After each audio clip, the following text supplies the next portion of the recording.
Today on the show, Danna takes a call from career coach Karen Van Lucreek. They talk about layoffs and how you can get through one and even thrive in the process. This is the Career Cue, the podcast focused on helping you navigate the signals in your career to keep you growing and moving forward in business and in life. Here's today's host, Danna Redmond. Karen, I'm so excited to have you on the Career Cue today. Thank you for coming on. Thank you for the opportunity, Danna. Today, we're going to be talking with you about layoffs and really how an individual can get through that layoff and ideally, thrive after this experience. So thank you for being willing to share sort of your knowledge and your experience with our listeners. I'm pleased to. Thanks. Layoffs are unfortunately a common occurrence in today's work world. Companies merge, companies downsize, and someone can find themselves without a job. It can really come as a shock, I think, right? One day you're going to your job and the next day you've been laid off. Can you tell me, how can someone really get through that emotional side of a layoff? Well, I think you're absolutely right that there's always emotional aspects to this. Sometimes when I'm working with companies to help deliver those notifications, there's even people who come in who are sincerely happy and almost relieved to be getting a notification that they're leaving the company. That's not often the case, however. And whether or not an employee has expected that news or whether they feel that they might be better off outside of the company, at some level, he or she always feels hurt by that separation. I'll never forget the time when a few years back I was laid off. It was years ago, but I always have that sense of that, what it felt like in my gut when I got that news. And same thing when my husband was laid off once in his career. That separation feels like you just lose every sense of stability.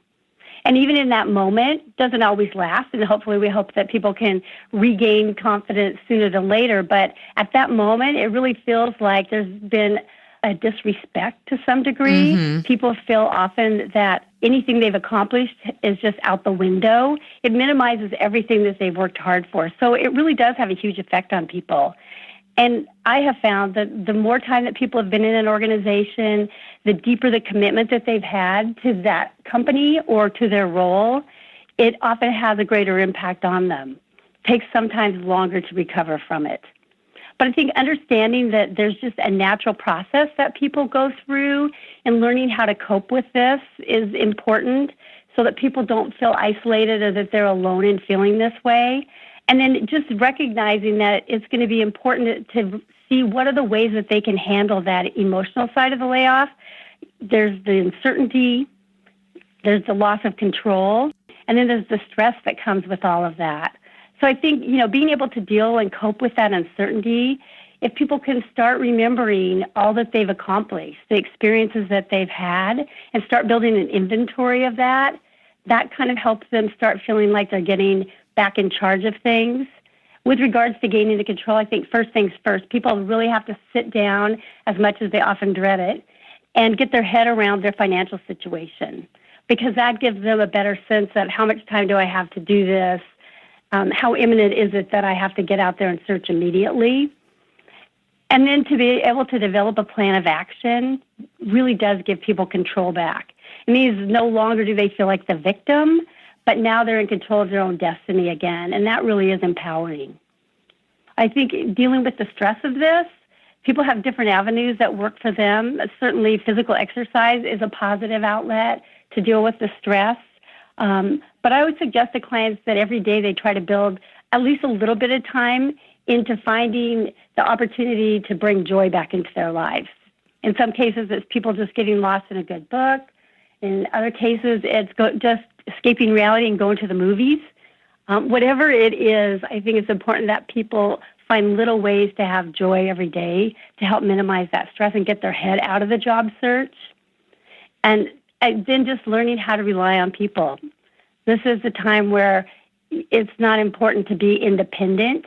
It's important to lean on others and to find strength in others and to get reassurance from others. So avoiding isolation is critical. Isolation isn't healthy for people who are in job search. Right. I mean, we've heard so much about just even, the networking and the need to networking. And this would be a time when I think people should think about relying on their network or at least reaching out, right? And to start the emotional healing process as well as then some of that professional job search process. Yes, yes. And in your experience, sort of, I can imagine that emotional reaction. It's almost a gut reaction that you would first have. How long do people generally take, to sort of be able to cope with that? Is there a time frame that you would advise for people to sort of let themselves feel the emotion before they sort of start anew on a job search? Or what does that time frame normally look like? I wouldn't say there's a typical time frame. Everybody seems to be different, and it really is dependent upon past experiences. Mm-hmm. Sometimes it's dependent on how that notification was delivered to them. There's ways of delivering that in a more positive aspect than others. And some people can rebound pretty quickly, and other people just need to take the time. And I think, again, having a good sense of what's your financial runway so that you can give yourself as much time as might be needed, it will serve you better in the long run, but not everybody has that luxury. And some people just rebound quickly because they know that they have to get a job to survive.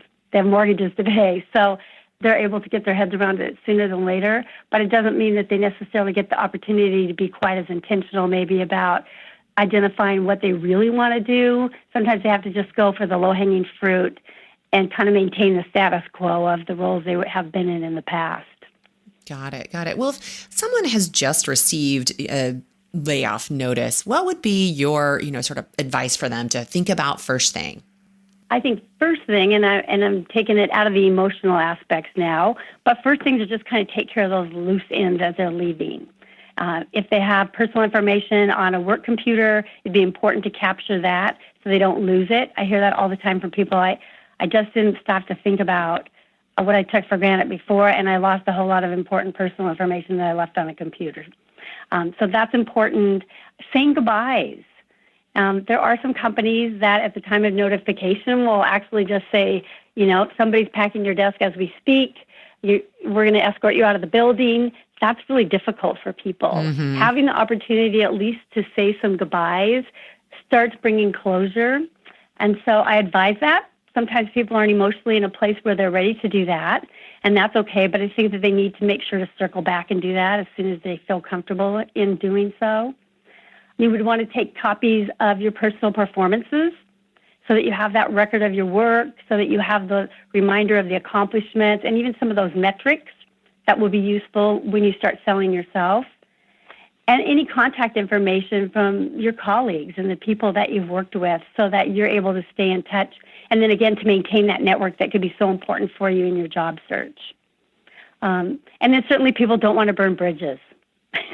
Right. That's often hard to do for some folks, but it's critical. It's a smaller world than we ever recognize in moments like that. So you want to keep those relationships intact. And then again, as much time as people are able to give themselves, just right away to say, I'm giving myself permission to take a week. Mm-hmm. I just need a week to start processing this and to start getting my head around what's happened. And when they're able, I think that reminder to folks of it's important to remember that with every challenge, there's always opportunities. So as soon as people are able, if they can start focusing on moving forward, all the better. And then to remind themselves, too, of the times in their lives when they've been through other challenges, mm-hmm. and to remember how resilient they were in those situations so that they can draw on that strength and those successes to help them get through this one. I think people need to give themselves permission, too, just to invest in themselves. As soon as they're ready to be intentional about what they really want to do next, they deserve it. So if they can give themselves that opportunity, all the better for success down the road. I love that where you said, sort of give yourself permission to be intentional. I think that for some people that might be the hard. They might think, I've got to jump right into my next thing, or there are some stressors around the finances or stressors around how is this going to impact my career. But, I love that thought of, giving yourself permission to take a little bit of time, sort of as much time as you can to make this a positive thing so that you can come out and think about it as an opportunity. Absolutely. Interesting. You mentioned, which I, had never really thought about, that piece of sort of losing some of your personal information or your contact information, sort of depending on how long somebody's been in a job and what type of role it is. They may very well have blended their work life and their home life very well, Yes. so that they have one computer or, one, if it's the corporate phone that you have, right? But that there's lots of personal, your personal contact information in there. And even, as you mentioned, those colleagues that you worked with that you would want to come back around and circle back around with at some point. But thinking about how can you get that information and take it with you so that it's not lost. Yeah. I've even had clients who have said, wow, I didn't even think about it until months later. I realized I had pictures of my kids growing up on that computer or, personal documents that they may need down the road. So it's important to try to think of those things, even though in the moment, it's really hard to think of those things. Mm-hmm. Mm-hmm. Well, and it's almost as I think about it, sort of a word to the wise of, as you're just going through your career, be sure you are sort of separating some of that out as much as you can. Because, you sort of never know when that layoff notice might happen. Right. And so it's important to think about that ahead of time, too. Wow. Okay. Yeah.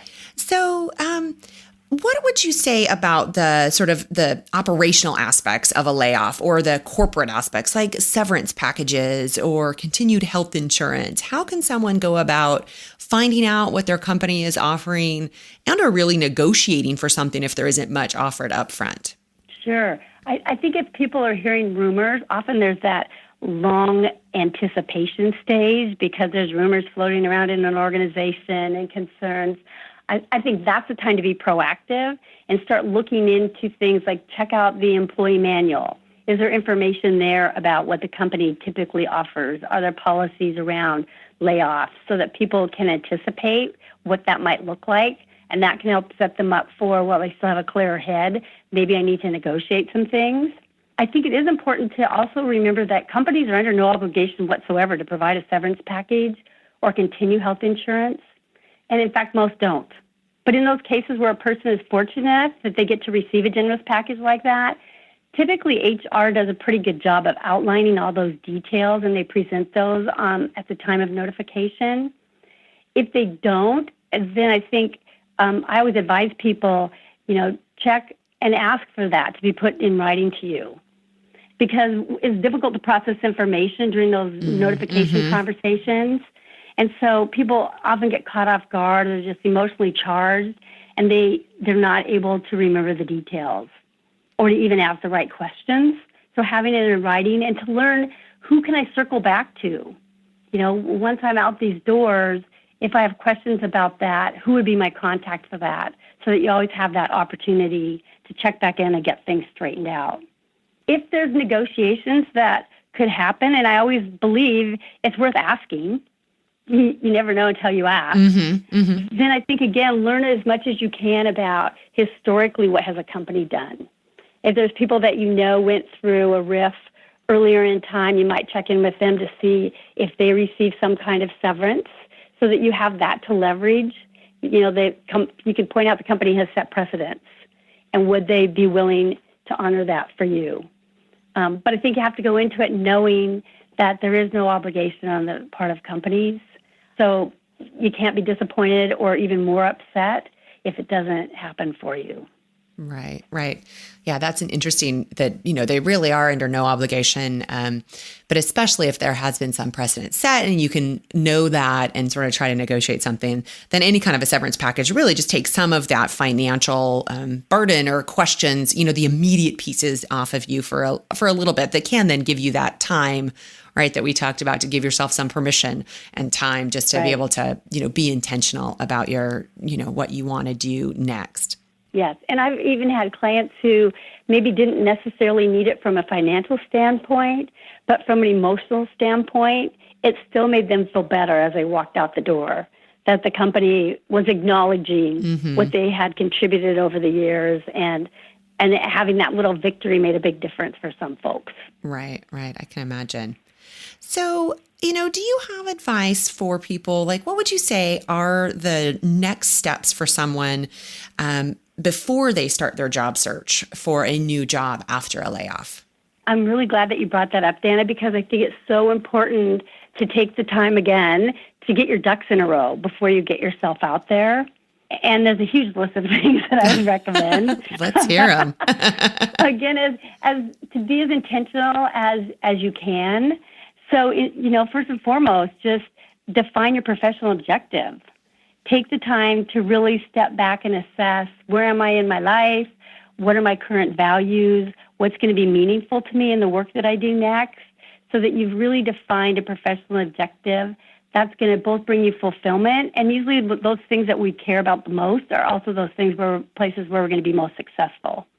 So I think that's first and foremost. And then secondly, to develop a value prop. You need to know your strengths so that you can sell yourself and really define your brand. Again, that gives you control over, how are people going to view me? How do I want to be seen? What is it that I want to emphasize about the expertise that I have to bring, as opposed to letting other people define that brand? And once people have accomplished that, then it's a matter of updating the resume so that you're writing a resume that's really going to reflect that professional objective. You've got this target and this focus now for your future. Mm-hmm. And so rather than looking in the rearview mirror, now you're going to be writing a resume that's going to showcase the right information to help project you to that next great place in your career. And I guess in conjunction with that is having a consistent communication strategy and message so that you have a LinkedIn profile also that is going to be consistent to what you're putting in your resume. It shouldn't be identical, but certainly there should be a consistent message about the brand and the expertise that you bring. And that LinkedIn profile is just so important. LinkedIn's revolutionized job search in these last few years. And for networking purposes, critical for people who are introverted and are really uncomfortable in face-to-face networking or conversations, having a LinkedIn profile is important so that you can stay in touch with people, but also recruiters are using that on a day-to-day basis. So why not let that work on your behalf to have people find you as well? And then I think important to develop and very advantageous to create a marketing plan that really outlines your core competencies and the skills that support those. Once you're in job search, you're the product. So it's important to be able to identify what are your key features and how are you going to speak to those. That marketing plan also could include a list of target companies so that you get to build infrastructure into your search with those. And also it just allows you then to be more strategic in your networking. Now it's not just random networking. Now it's identifying people who are within those organizations so that you have the opportunity to do your due diligence around those companies. And then you also have the opportunity to go in through an employee referral program through that right portal. So you end up in the short stack of people who came through the doors with credibility versus being in that huge stack of all the unknowns that just applied online. Right. Yeah, I like that. The employee referral stack is a little shorter and smaller, right? And recruiters can dip into that pool more easily and often go there first when they're looking. Yes. Plus, it just gives you that opportunity through your networking to get maybe some additional intel around the company and their challenges, so that when you do get the opportunity to go in and interview, you are more in tune to what's going to be important to them, and you're going to be able to leverage that in the responses and the information that you provide them. And then I think networking plan, you mentioned that a few minutes ago, Danna, and it is critical. 60 to 80% of people in today's marketplace find their jobs through networking. And so identifying your network and taking advantage of that, and I don't mean taking advantage in a bad way. True networking is just going to be a good exchange back and forth of how can I help you, how can you help me kind of a thing. But relying on that network, again, just so you're even doing good due diligence and knowing what am I getting into if I decide that this is a company that I want to work for. Knowing job search strategies would be something else that I would recommend so that you are more effective. You're spending greater period of your time focusing on those strategies that are going to bring greater results than just sitting behind a computer and applying online. And then I guess, got to be prepared for the interview. So doing that work, I think the other thing to be geared up for is just to know what you're in for and to be patient and realistic about what that job search is going to look like. because finding a job in today's marketplace is a full-time job in and of itself. Mm-hmm. And sometimes if people aren't realistic, then they get discouraged fairly early on. And it's hard to maintain that same momentum through their search when that happens.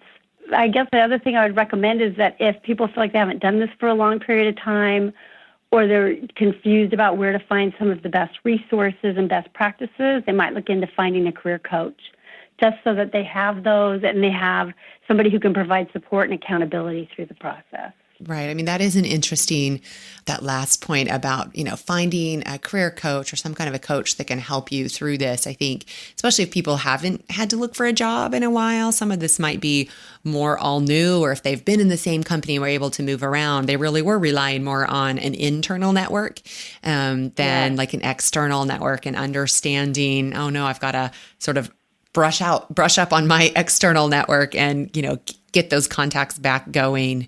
And then how do you do that, right? Because, your plan had sort of, 7 or 8 steps into it. So how do you as, a new job searcher out there, put all that into place? So having somebody that can help you be accountable for it sounds like a great idea. The people who have that accountability and really recognize what are best practice around all of the pieces of a job search, definitely, studies have shown they're much more effective. And the other piece to that, too, is finding somebody else, partnering with somebody, having someone else that's maybe going through a search that you can work with so that you're holding each other accountable. Yeah. Again, avoiding isolation and recognizing it's not me. This is just tough. There's other great people out there who are in the same boat. It really does help people take it less personally, but then also, just to be able to feel like I'm helping them and they're helping me. There's some great support that comes from that as well. Right. That's a great idea. Sort of the job search buddy or the job search networking group, right? That people can come together and sort of share their own experiences, and get support. And, sometimes it'll be they need the pat on the back. Sometimes they'll need the cheerleader, that kind of thing that can really help by having a partner or a colleague in that with you. Yes. And studies have shown that people who have a group or a partner as such are 25% more effective in their job search. Oh, interesting. Just having that level of support can really bolster people then. I love that. Yes. I liked, you started by saying, define your professional objective.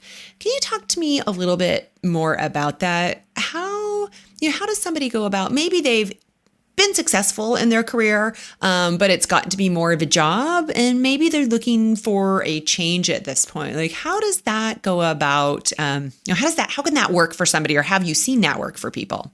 I think it comes down to really stepping back and doing some soul searching, assessing, as an individual, what can I do? We all have various things that we can do based on our education, our experience, our skill set.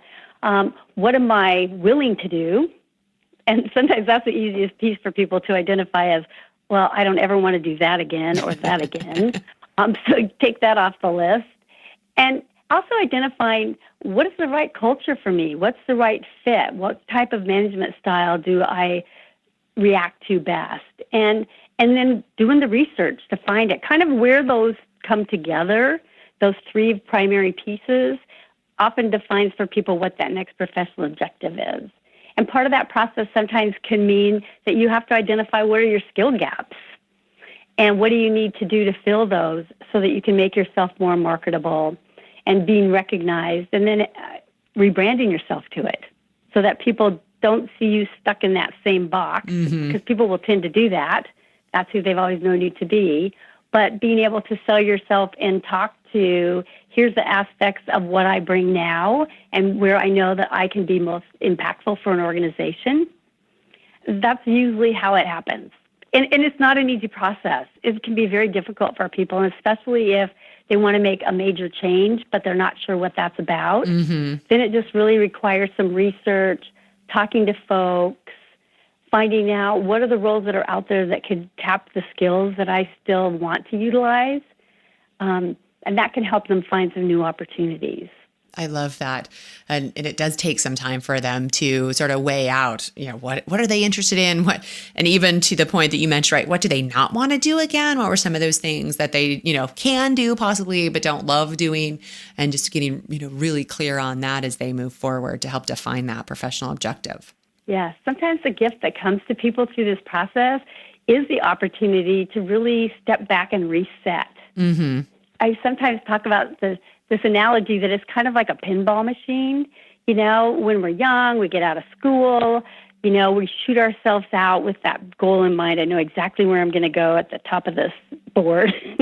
and somewhere along the way, companies reorg, you get recruited, somebody makes a recommendation that you'd be great at doing this, and pretty soon you're stuck in the middle of the pinball game, just bouncing around, wondering, how did I end up here? Right, right. And so this just provides the opportunity for people to step back and really identify, who am I today? I'm not the same person I was when I started crafting my original career. And what is important to me? And you get to reset and start over and shoot yourself out again, re-energized for the next phase of your career. I love that analogy, right? Of you can sort of stop being pushed around a bit or pinging from one thing to the next. So just come back, reset, and say, I'm going out again. I'm going to make it to the extra points.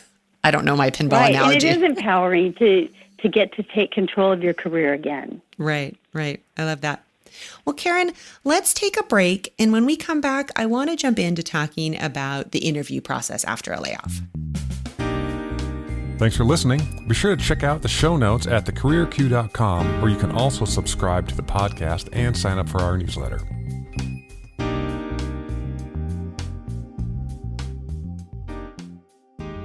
Welcome back. We are talking with Karen today on the Career Q, all about layoffs and how somebody can, get through them and ideally thrive after the experience.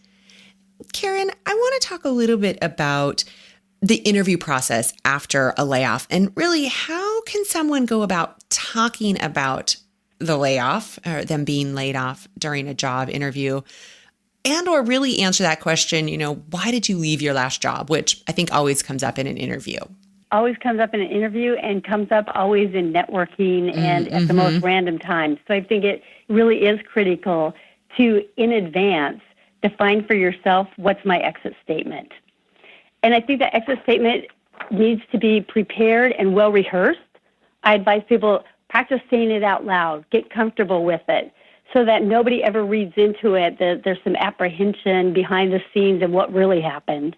It really does allow you the opportunity to avoid that emotional trigger that occurs for a lot of people. You don't want to be caught off guard and have somebody ask you and all of a sudden your head starts spinning and you're spewing all kinds of ugly about it. So you just want it to be presented as a short, factual, and positive statement. Again, being well rehearsed, but not sounding like a robot.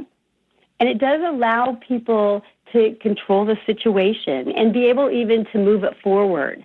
I advise clients that as they're giving that exit statement to talk about, I'm excited for the next opportunity where I can utilize my skills.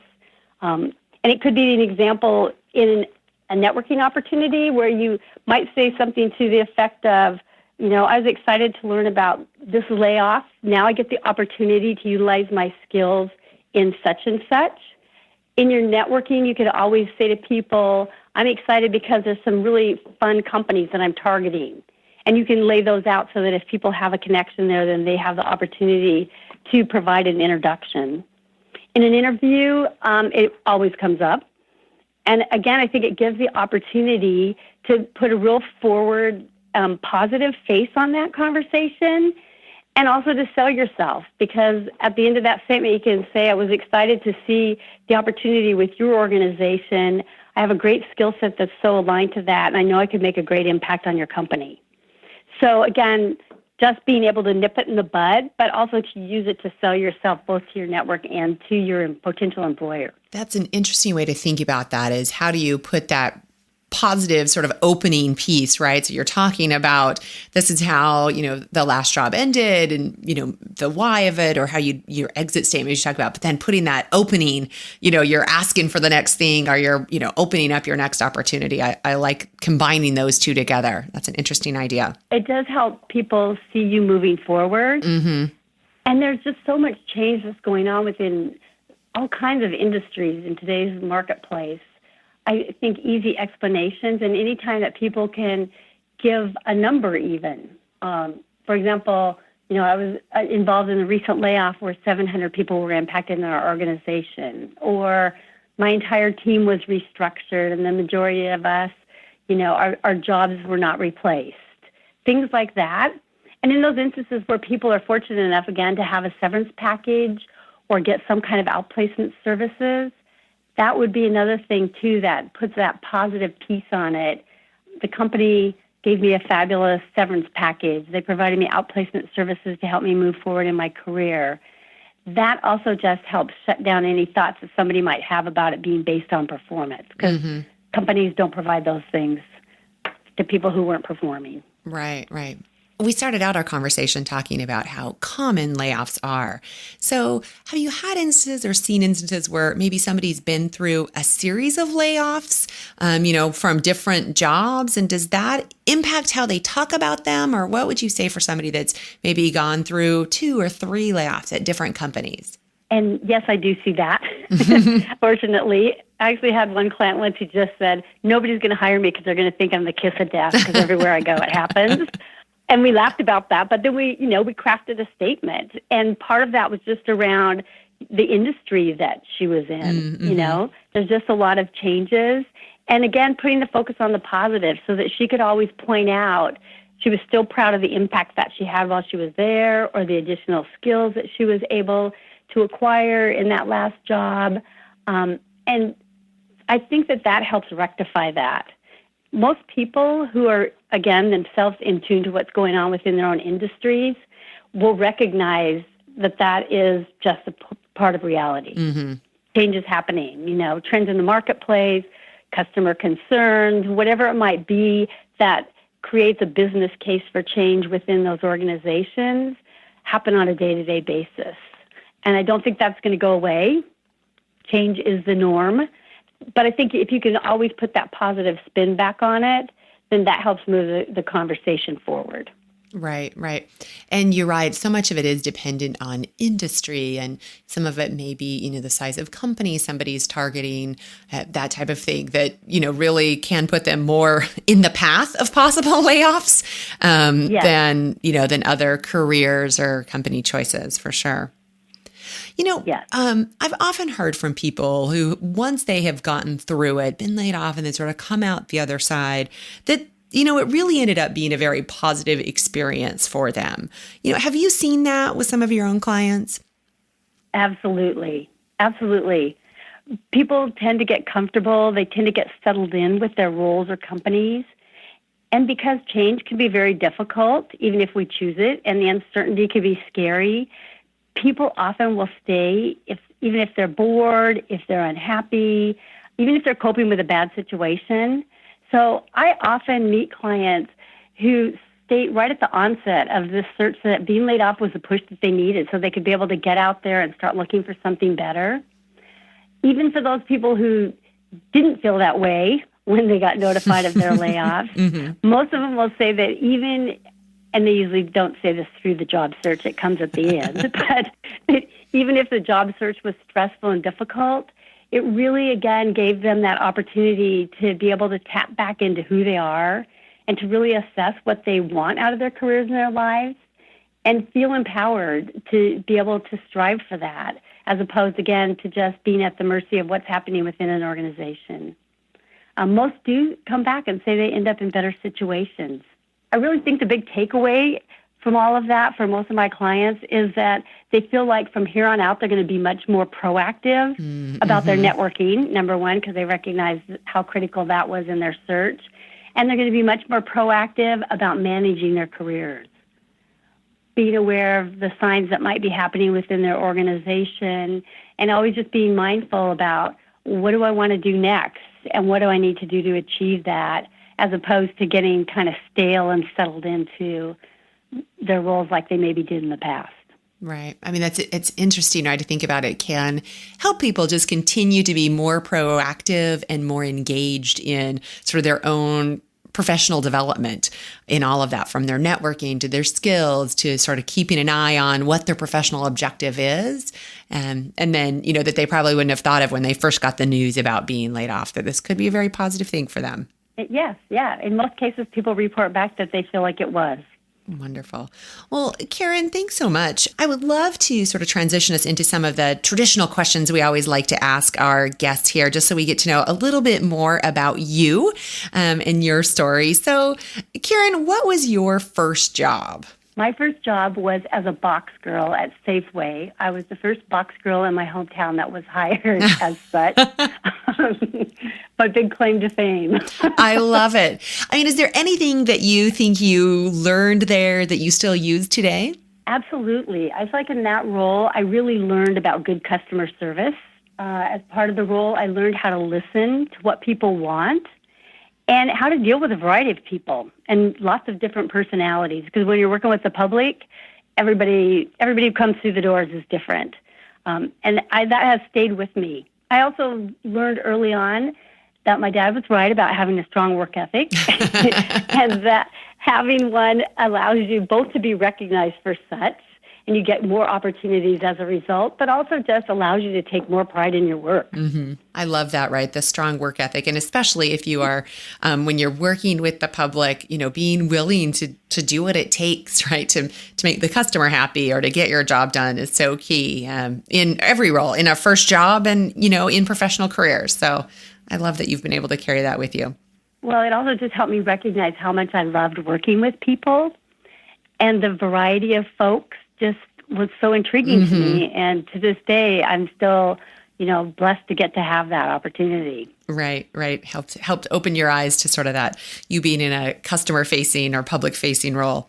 And, your dad was right. So there's always that knowledge you can take with you. So have you read or listened to anything lately that you would recommend to others? A couple things that have really resonated with me recently that I've run across that I think are important just because of what I do and the clients that I work with in job search. It was shortly after the first of the year, just a random interview that I happened to walk through my living room that was on television, and I stopped for a minute to listen to, and one of the people who was on this panel said, "It's really true that what you think about, you bring about." And that just really hit me and resonated with me because it aligns so much with how strongly I feel about people being intentional and focused on their professional objective and what they want out of things. And then building a plan to get there, because that focus, you have to have a plan to get there. But I know the folks that I work with who sometimes are stuck the longest, they get caught up in thinking about what happened to them versus being able to think about, okay, what are the opportunities and how am I going to move forward? So that really hit me. And then just last week even, Danna, I saw a little quote that came up somewhere from a gentleman named Joel Osteen. And it said, "The life in front of you is far more important than the life behind you." And those two together really speak to the importance of being focused on being able to move forward after you've been through a job loss. So again, rather than dwelling on that loss, focusing on what you have to leverage in your experience and your skills, and to think about those opportunities that lie ahead and how you're going to get there. Right. Yeah. And so relevant as, to our topic about, getting through a layoff and sort of coming out the other side and thriving after that, that people can focus on the what's in front of you. You need to give yourself some time, as we talked about, to get through what's behind you, but then really that focus and that intention on what's in front of you is what's going to, help you thrive in the future. I love both of those. I love those. I would say as a coach that sometimes with specific clients, and a good percentage of them, a lot of the work is more around just helping people kind of get back on their feet and helping people be able to start looking forward and building the confidence to get out there and do it. Because until you get past those emotional aspects, you're not in any shape to be out there looking anyway. Right. Because you don't want to throw yourself out there too early, right? When you might still have some of these raw emotions that could come up and sort of color your answers or color the way you come across, right? Right. Or just not bringing your confidence. Not bringing that best self forward. So, Karen, what would your 90-year-old self say to you? First of all, I can't wait to make it to 90. I hope that works. But secondly, I think my 90-year-old self would say, wow, look at how blessed you are. I think my 90-year-old self would say, thank goodness you continued to honor your values, you followed your heart, and you were willing to take the risks that led you to that perfect career for you. And just how lucky you are that you have the honor of helping people during sometimes what is really the most vulnerable times in their lives, or at least at the moment it feels like that to them, helping them through those difficult times and assisting them in finding clarity, helping them build an effective plan, helping build their confidence back up so that they are able to move forward and find success and fulfillment in their careers. I love that, right? Just the recognition for you that, you've been blessed and are in a great spot and that you have found a career that you are passionate about, which is helping others, find their passion in their career. So that's great. It's like a lovely little circle there. Oh, thank you. I am blessed. Good. Well, Karen, thank you so much for coming on the Career Q today. If our listeners would like to get in touch with you or learn more about you, what's the best way for them to do that? Couple of avenues. They can look at my LinkedIn profile under my name, Karen Van Liew Creek. They can email me directly if they choose, and this contact information is also on my LinkedIn profile, but it's just Karen, Van Liew Creek. That's V as in Victor, ANLIEWCREEK @gmail.com. And I am just opening up a Facebook as well. It's going to be under Career Coach Karen that people can access. And I know all of our guests will be eager to get in touch. So, Karen, thank you so much for coming on and sharing your wealth of experience and knowledge in this area that can be so challenging for individuals as they're going through it. So happy to have you on today. Thanks for listening to today's episode. Be sure to head on over to thecareerq.com where you can get more information, show notes, and related articles to today's topic. Also, if you like what you're hearing, head on over to iTunes, subscribe to the podcast, and make sure you leave us a rating and a review. We'd love to hear your feedback. Thanks again.